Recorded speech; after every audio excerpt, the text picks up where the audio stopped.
quién estamos hablando? Está con nosotros vía Zoom el doctor Julio César Cueva, destacado jurisconsulto con especialidad en el derecho penal. Qué gusto que nos acompañe, Julio César. Buenos días y bienvenido. Gracias por conectarse con WQ Radio en la 102.1 FM. Esto es WQ Noticias. Me encuentro junto a mi partner y colega Paul Tutibén. Vamos a comenzar preguntándole cuáles son sus observaciones al proyecto económico urgente Ley para desarticular la economía criminal. Gracias por la invitación. Buenos días. ¿Me escuchan ustedes bien? Sí, correcto. Perfectamente. Muchísimas gracias. Gracias. Buenos días, nuevamente muy gentiles por la invitación. Bueno, hay muchas de carácter constitucional sobre todo. Por ejemplo, en mi opinión, no tiene nada de carácter económico urgente. Si ustedes revisan, no se dice con claridad cuál es la parte económica o de qué forma se va a atacar las economías de la delincuencia. Cuando usted lee el proyecto y el título, hay un divorcio entre el título de la ley y su contenido propiamente dicho. No hay unidad de materia tampoco. Habla de muchísimas cosas, pero más se inclina el tema de la seguridad, pues no está vinculado directamente con la parte económica. Por ejemplo, habla de que para ciertos delitos la prisión preventiva será obligatoria. Constitucionalmente es al revés. Pero además de eso, eso que está queriendo hacer el presidente se conoce como prisión preventiva oficiosa. México fue condenado en 2023 y 2024 por la Corte Interamericana porque esa prisión preventiva oficiosa violenta el Pacto de San José. No obstante lo cual, México a principios del 2025 incrementó el catálogo de delitos susceptibles de prisión preventiva oficiosa, es decir, está en rebeldía de la Corte y en rebeldía del Pacto. No sé si el Ecuador quiere entrar en eso. Hay también disposiciones que directamente hablan de situaciones que ya existen en las leyes. Por ejemplo, esto de quedarse con los bienes se llama comiso sin sentencia, está en la ley de extinción de dominio. El poder entrar a un domicilio sin orden judicial se llama allanamiento pues, en flagrancia. Entendería que lo que quieren es allanar sin que haya flagrancia. Se violenta la norma de que si a una persona la detienen de manera inmediata dentro de 24 horas hay que ponerlo en órdenes de una autoridad.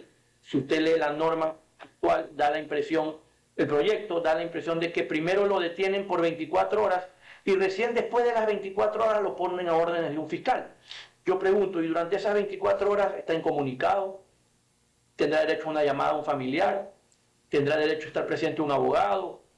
¿Qué va a pasar en esas circunstancias?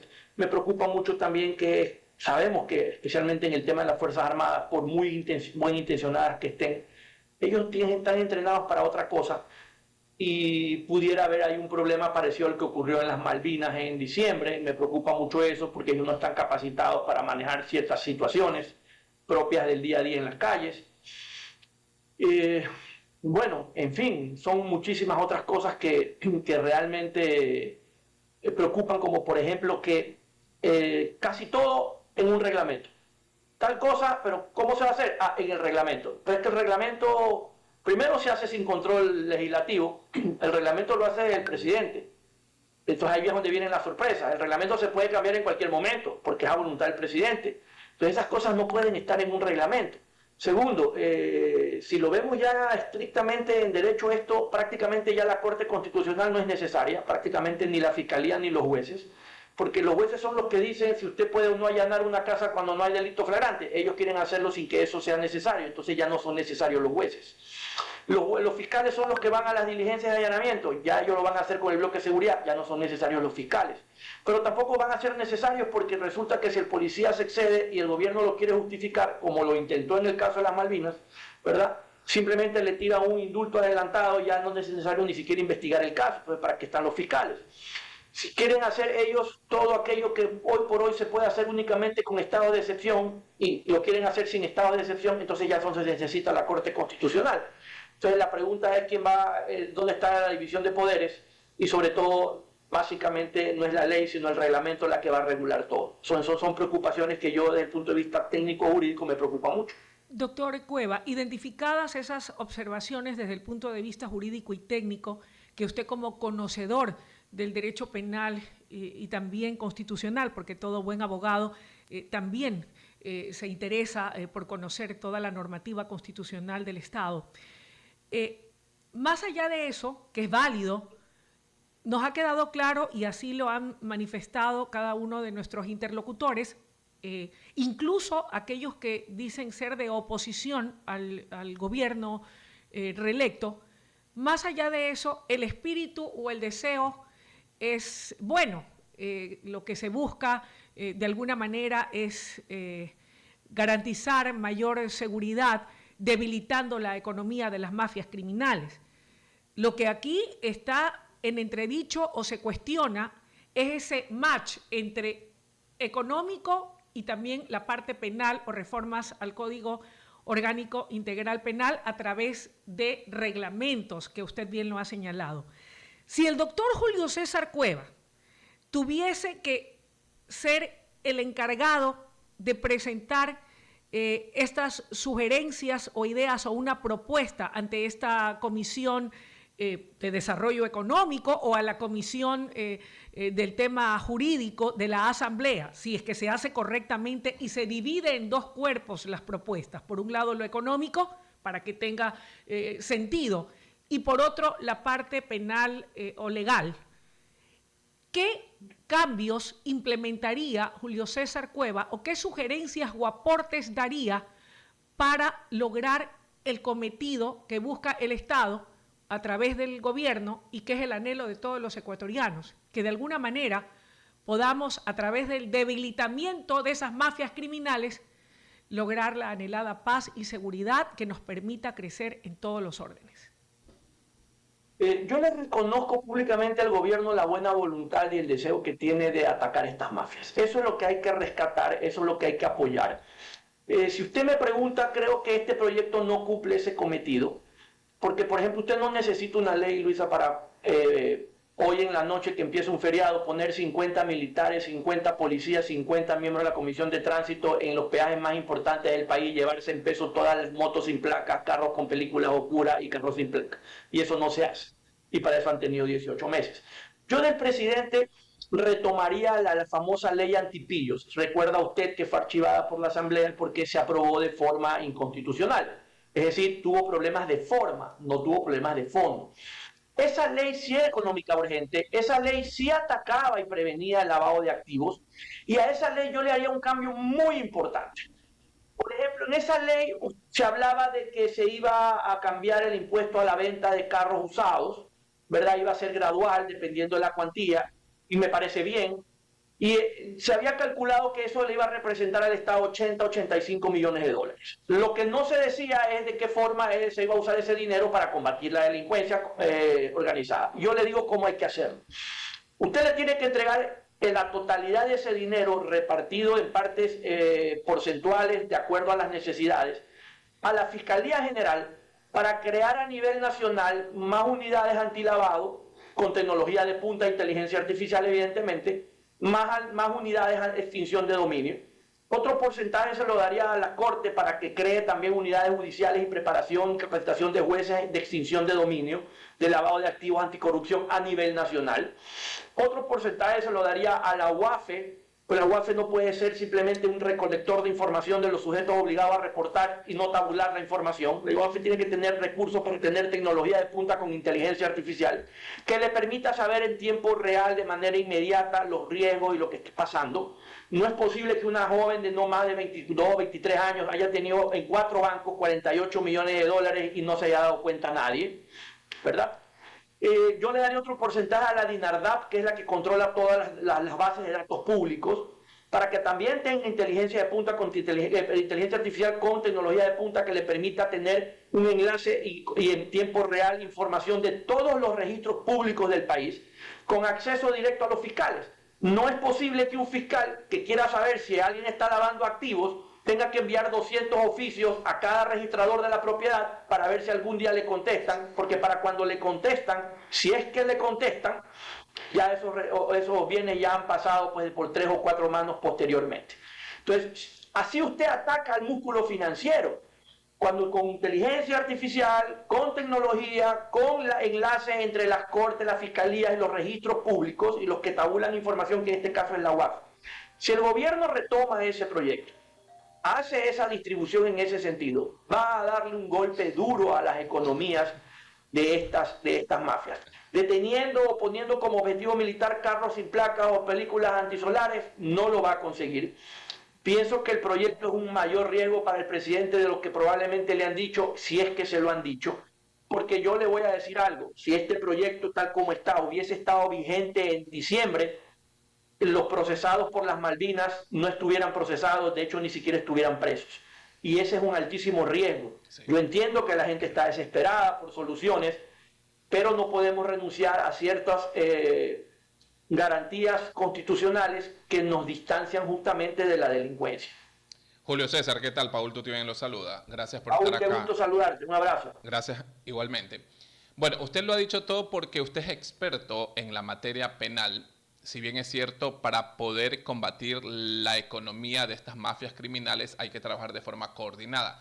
¿Cómo es posible? Usted mencionó el caso de la mujer en Santo Domingo que manejó 46 millones de dólares producto del envío de droga desde Santo Domingo a diferentes partes. ¿Cómo es posible que esta mujer y su padre movieron tantos millones de dólares, crearon tantas empresas producto del envío de droga, que es un dinero mal habido? Desde ahí ya obviamente hay señales de que no están trabajando bien, ¿no? La fiscalía, la super de compañías, la super de bancos y todos los organismos. Para combatir el dinero de estas mafias se debe trabajar de forma coordinada, como usted lo menciona. Y otro tema que también salta es el indulto, que es un peligro para muchos. Usted lo acaba de mencionar. ¿Por qué? Porque, y puede ser no viable, tengo entendido, porque darle un indulto así por así a un policía o a un militar que muchas veces no saben ni cómo poder manejar un protocolo, caso Malvinas. Los militares no supieron manejar un tema específico y terminaron llevándose a los niños a otros lados y terminaron muriendo los niños. Y como usted lo menciona, y en este caso quizás los militares que tienen responsabilidad, quizás ellos no le quitaron la vida a los niños, pero tienen responsabilidad porque ellos se llevaron a los niños desde Guayaquil a otro lugar y un lugar muy lejano. Es probable de que el tema del indulto cause controversia en nuestro país y no es, o tengo entendido, que puede ser no viable sobre el tema del indulto y es peligroso. ¿Usted coincide con esta tesis? Claro, por supuesto, pero mira, además te digo que no es real el tema y te voy a explicar por qué. Primero porque la ley no puede estar por encima de la Constitución. Y claramente está determinado que el indulto es una vez que primero estás preso y además estás condenado. Entonces van a darse dos situaciones. Se lo vas a dar anticipadamente, pero ni siquiera has abierto una investigación. Simplemente el riesgo que existe es que el gobierno le dé un indulto a alguien que se excedió, que sí se excedió, que no hizo un uso adecuado de la fuerza para proteger su imagen. Y eso no es especulativo.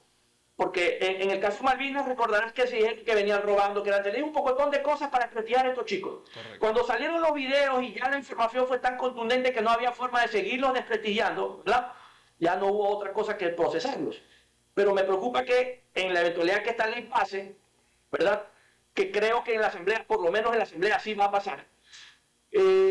El gobierno, para salvar su imagen y evitarse problemas de derechos humanos y todo lo demás, trate de justificar estas situaciones y para eso simplemente le tira un indulto. Y al tirar un indulto anticipado ya la Fiscalía no tiene ninguna razón de ser que investigue. ¿Para qué va a investigar si no lo va a poder hacer condenar?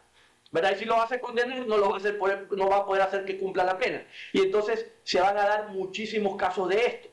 Entonces, además que no se está dando cuenta el gobierno que al decir esto, realmente está dando una carta blanca porque el policía que no esté entrenado, que te aseguro que no practica con el uso del arma lo que tiene que practicar y a la final le dispara y le da al que no es, ¿verdad? Va a sentir que se va a sentir empoderado de que puede, pues esto es el viejo oeste y puede disparar a quien quiera. No se digan los militares, que evidentemente no están capacitados para esto en temas de derechos humanos. Entonces la pregunta es, ¿vas a poner en vigencia una ley para ponerla en manos de gente que no está entrenada para esto? Primero. Segundo, es evidente que la policía y las Fuerzas Armadas están infiltradas. La depuración debió haber empezado hace 18 meses. ¿Por qué? Sabemos que acaban de detener a un teniente que estaba dando información sobre operativos. Hace 10 días se sobreentiende, y por obvias razones, ¿verdad?, que la emboscada no se planifica en un minuto y que mataron 11 militares producto de información que se filtró. Hace poco supimos de unos policías que estaban extorsionando. Yo pregunto, ¿alguien puede garantizar que a propósito de que se pueden llevar a la gente por 24 horas sin que nadie sepa,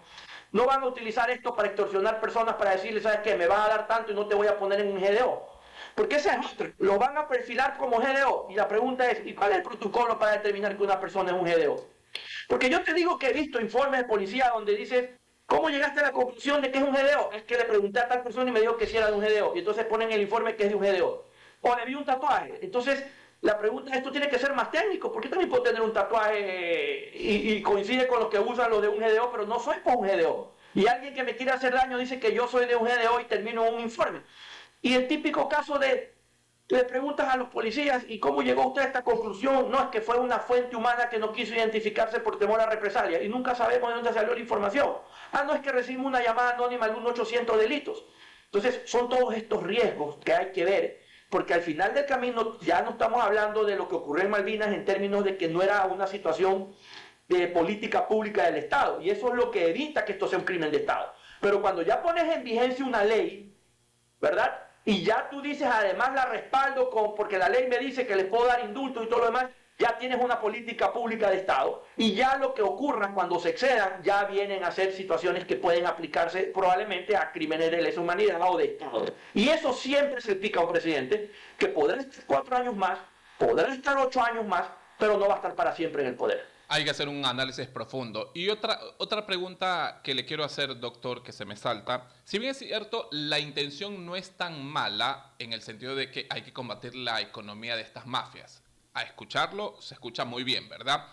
Pero si se quiere hacer eso, hay que trabajar de forma coordinada con todas las entidades, con todas las funciones.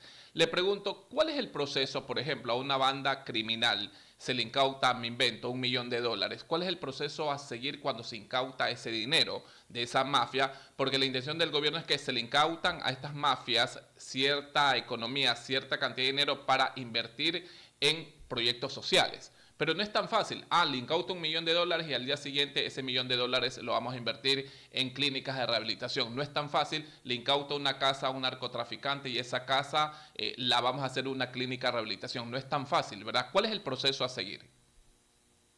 Mira, eso es lo que justamente tiene que dejar claro la ley, porque por decirte, yo estoy de acuerdo que si tú decomisas $1 millón, como es un dinero líquido, ¿verdad? Eso inmediatamente, conforme lo disponga la ley, se reparte. Es cuestión simplemente de que con orden judicial se giren los cheques. Pues tú le irás al Banco Ecuador y le dices, un juez, de estos fondos incautados, gire tanto a tal institución, el problema se resuelve en una semana, y en el peor de los casos en 2.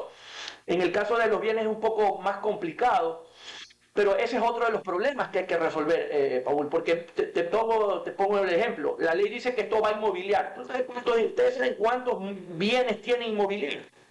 ¿Ya? Y no los administra bien y los malutilizan. Entonces, ¿qué es lo que tiene que hacer? Por ejemplo, tú me preguntas, ya existe un reglamento que utilizó hace unos 15 o 20 años el Banco Central. Y lo que el Banco Central lo que hizo fue un inventario de los bienes que tenía, que quería deshacerse, los hizo evaluar, puso en subasta los bienes, ¿verdad? Pero no subastaba el valor del bien, subastaba la tasa de interés. Y la tasa de interés básica era 2 puntos menos que la tasa del Banco Central. Es decir, si era 9%, la tasa era 7%. Tú estabas interesado en el bien, ofrecía 7.25. Si yo estaba interesado, ofrecía tasa de interés del 7.50 y lo que se subastaba era la tasa. El bien, entrabas a participar con el 10% del bien y te daban 15 años plazo para pagar y además podías dejar el bien en garantía. ¿Sabes cuántos bienes se vendieron? Todos. Pregúntale a Inmobiliar de esas subastas que ha hecho, en las que te piden el 30% ahorita y en 60 días el 70%, ¿cuántas han tenido el éxito que se espera? Cuando alguna vez me llamaron les dije, oiga, pero solo esa capacidad de pago solo tienen los que lavan platos, las grandes empresas, pero no terminaron de entender. Entonces, esos son procedimientos que tienes que cambiar para conforme van entrando los bienes, inmediatamente los vas entrando a subasta, ¿verdad? Lo puedes hacer con ese reglamento y te vas deshaciendo de los bienes y vas a tener liquidez. Si ya la ley dice cómo se reparte, es cuestión simplemente de ir haciendo las transferencias, porque eso no requiere de mayor inconveniente si ya está previamente arreglado. Pero si primero vas a crear la ley para después ver cuándo hacen los reglamentos o cómo vas a hacer la distribución, evidentemente esto se va a quedar atascado. Como tú has podido ver probablemente en el aeropolicial, cualquier cantidad de avionetas incautadas al narcotráfico que pudieran servir para otros menesteres al Estado, están destruidas y probablemente arreglarlas o hacerlas funcionar cueste más que comprar una avioneta nueva. Eso es lo que también hay que prever en la ley para que no suceda. Doctor Cueva, revisando información que es pública y de la cual se hacen eco los medios de comunicación serios como este. El Ecuador registró un 58% más de homicidios en el primer cuatrimestre de este año 2025. Más de 3.000 muertos, un promedio de 26 asesinatos por día. El 94% de estos corresponden a vendetas entre las mismas mafias e integrantes del crimen organizado. Lo he escuchado con atención y podría colegir al final del camino, un poco para ir cerrando la entrevista en honor al tiempo nuestro y al suyo, más allá de nuevas leyes, debemos tal vez esta iniciativa del presidente para dejarla en claro. Por un lado lo económico, por otro lado lo legal, entender que son perfectibles todas las propuestas y de que estamos inundados de muchas leyes que al final no se pueden implementar porque hacer los reglamentos a veces es cuesta arriba y se toma toda una eternidad y seguimos en las mismas con cifras como estas de los homicidios, de las extorsiones, de las vacunas, de los atracos, de los secuestros que nos tienen en vilo a todos, ¿o me equivoco? Gran parte de la solución está, aunque a ustedes les parezca insistente de mi parte, en la tecnología con inteligencia artificial. ¿Por qué? Porque yo le aseguro que muchas de estas extorsiones, que es uno de los mayores problemas que hay, porque la delincuencia organizada lo que ha hecho es diversificar, ¿verdad? No solo trafica o custodia drogas, sino que además utilizan esas mismas armas y esa misma estructura para extorsionar, matar y todo lo que hoy vivimos, ¿verdad? Muchas de esas situaciones que se dan van a la fiscalía en una denuncia y le llegan a diferentes fiscales y ahí usted tiene 10 fiscales que resulta que están investigando sin darse cuenta que están investigando situaciones que se dan en el mismo vecindario y que obedecen a un mismo grupo. ¿Por qué? Porque no hay tecnología que les permita decir, fíjense, esta información coincide con la de acá y con la de aquí y tienen que unificarse estas denuncias, tiene usted un fiscal investigando y usted optimiza los recursos del Estado. Le permite a la inteligencia artificial también determinar patrones de conducta que le digan, ¿sabe qué? Esto es patrón de conducta, se ve también en este lugar, estas armas se utilizaron aquí y eso le va a facilitar a usted, primero, demostrar que existe un GDO para poder explicar las reglas que explican para los GDO. Segundo, optimizar los recursos y el personal. Y entonces usted va a poder ser más eficiente y evidentemente va a ser más contundente al momento de probar. Hoy es muy complicado. ¿Por qué? Porque no tiene esa tecnología. No hay un control verdadero sobre los temas de las cuentas. No hay un control real sobre el tema de los usos de las tarjetas estas para poder, los chips para los teléfonos celulares. Entonces cada uno anda por su lado. Si usted tiene un sistema integrado que permita tabular esta información que llega por todos lados en tiempo real con inteligencia artificial, usted va a ser más eficiente y esto se va a poder investigar de mejor manera. Porque el otro problema que hay en esta ley, por ejemplo, es que para delitos que requieren de mucho tiempo, de mucha tecnología, de muchos recursos y de mucha investigación, sobre todo en temas de inteligencia, hay 15 días para poder conseguir eso. Pero es que no por mucho madrugar amanece más temprano. Todos esos casos se van a caer por falta de pruebas. ¿Y qué es lo que vamos a hacer? Le vamos a echar la culpa al juez, le vamos a echar la culpa al fiscal, vamos a decir que se han corrompido, pero no hay capacidad en la actualidad en criminalística para todos los casos que hay. Ahora, ¿se imagina usted si además le dicen en 15 días, ni en 15 días, porque en 15 días ya está usted en audiencia, tienes que tener los informes? El sistema va a colapsar más de lo que está colapsado y los resultados no se van a ver. Que es lo mismo que ocurrió con la ley de extinción de dominio en la reforma del 2023, que le acortaron los plazos y resulta ser que lo que se requería era más tiempo, no menos tiempo. Y solamente le doy dos ejemplos. El caso de Poli en Estados Unidos tomó 5 años. El caso FIFA20 en Estados Unidos tomó 5 años. Porque son casos de largo tiempo, porque se requiere de investigar mucho. Usted comprenderá que estas estructuras no es que delinquen con escritura pública, ¿verdad? Se cuidan de la mejor manera posible y por lo tanto le toma al Estado tiempo poderlas descubrir. Y eso es algo que también la ciudadanía tiene que entender, porque la ciudadanía cree que esto es cuestión de soplar y hacer botellas. Y esto no estamos hablando de gente que arrancha celulares en una esquina, es gente organizada, probablemente más que el Estado. ¿Ok? Entonces, como ciudadanos también tenemos que entender las limitaciones que hay y sobre todo que esto requiere tiempo. Gracias por su comparecencia, Julio César. En esta mañana ha sido claro. Opiniones válidas de un hombre conocedor de la materia y estoy segura orientadoras. Así que ojalá, y como bien lo han dicho cada uno de nuestros invitados en esta mañana, ojalá sepan escuchar quienes tendrán a su cargo el analizar el contenido de esta propuesta, hacer los cambios que se requieren y al colectivo ciudadano, como bien lo decía el doctor Cueva, entender que no es de soplar y hacer botella, Para nada. que todo tiene un proceso que toma su tiempo y que debemos tener conciencia de aquello.